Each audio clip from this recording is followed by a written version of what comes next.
Hey Baltimore, how are you? You feeling good tonight? I'm so excited about being here tonight. Got a great lineup for you guys today. Some of the most fabulous queens in Baltimore are here to tell their story. Give them a big round of applause. You're listening to this. A little bit about me, for those of you who I don't know, I'm born here, raised here, educated here, twice married, twice divorced here. And I found my forever love right here in the town I love, Baltimore. You love Baltimore? Give Baltimore a round of applause. If you love Baltimore.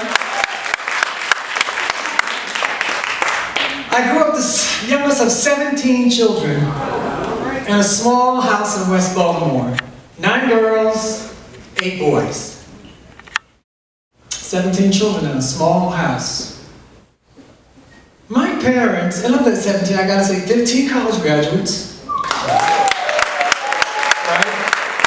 One upholsterer, my sister Dorothy, who still drives me crazy, and one heroin victim, my brother Stephen, which I'll tell you about. My parents had a pretty much traditional marriage, meaning that my father made the money, my mother stayed home. They didn't have to save a lot, so they fucked a lot. That's how the 17 kids happened. To know my father was to know that he was pretty much a stern, kind of starchy, kind of no-nonsense, truck driver, teamster kind of guy. That was just who he was, where he was in his life. And the coming out stories really is not just my coming out story today. There are actually 3 coming out stories. My brother David, my brother Steve, and my brother Leo, not gay. And it was different in that they changed. They went off to war and they changed. My brother David went into the Navy. He came home gay. My brother went off to Vietnam. He came home acting a little different. Not gay. And my brother Stephen lost his life to the war on drugs in Baltimore City. He had a heroin problem, and it conquered him, but he was gay. So 9 sisters. 9 sisters. Not one lesbian in the bunch. All dick eaters. Strictly dickly, really, strictly dickly. Dorothy, Carolyn, Annette, Patty, Bobby, Jeannie, Stephanie, Cheryl, Eileen, 9 sisters. 9 living, breathing, biological sisters. So when I say I don't need no more black women in my business, I got 9 at home. And 8 sons. 8 sons. Of the 8 sons, 3 gay. So if somebody told you 1 in 10 are gay, don't believe it. It's really 3 and 8. It's 3 and 8. Look around, look around. I didn't really know how my father would deal with this because, again, it was a very traditional family, a Catholic family. My brother came home from the Navy, and he told my father he was gay. My father took him home and he said, "There's no such thing as gay." And I think in his mind, my father was born in 1909, the son of a sharecropper. I'm sure there were gay people back there, but who, you know, in his mind, there's no such thing as gay in this house. And my brother said, "I'm gay." And my father said, "You mean to tell me you're out here sucking dicks and coming here and kiss my wife in the mouth?" That ends now. I was young. I was in the room, I listened, I remembered. My parents said, "Don't disappoint the parents.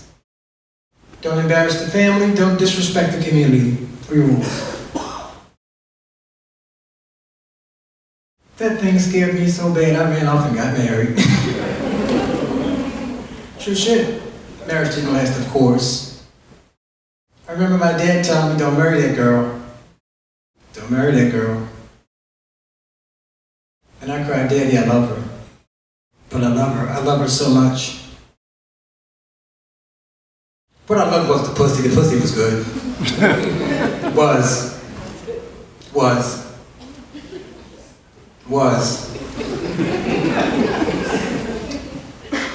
Anyway, that marriage didn't last. My brother Stephen, who had a heroin problem, came to my father and said, "I'm gay."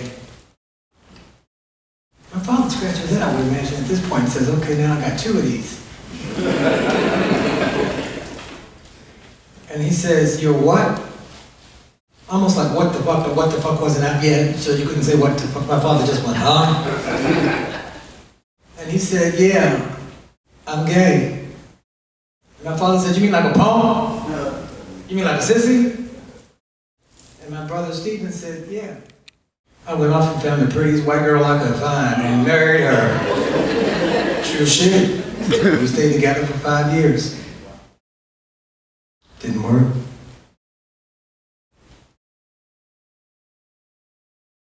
And then I met Bill. That's when I met someone who I knew would be my partner forever. Some people call it your forever lover. I knew it instantly. There's never a doubt in my mind, this cute, skinny, little white chocolate bar. This tall glass of warm milk at night. Love at first sight. Don't ever let anybody tell you there's no such thing as love at first sight. There is. We've been together for 29 years.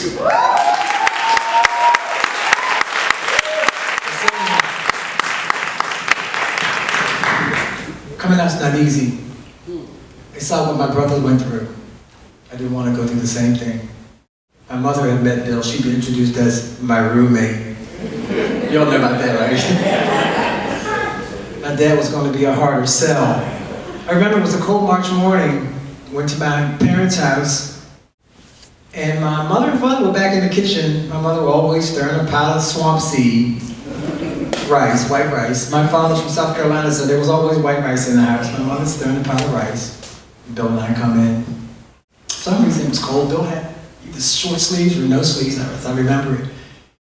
And I said, Dad, this is Bill. We're going to be together. Together. And my father, in that moment, didn't respond the way he had responded to my brother David. He didn't respond like he did to my brother Stephen. He says, y'all together? Yes, sir. He took his sweater off and gave it to Bill. He says, be warm together. Be warm. Be warm always.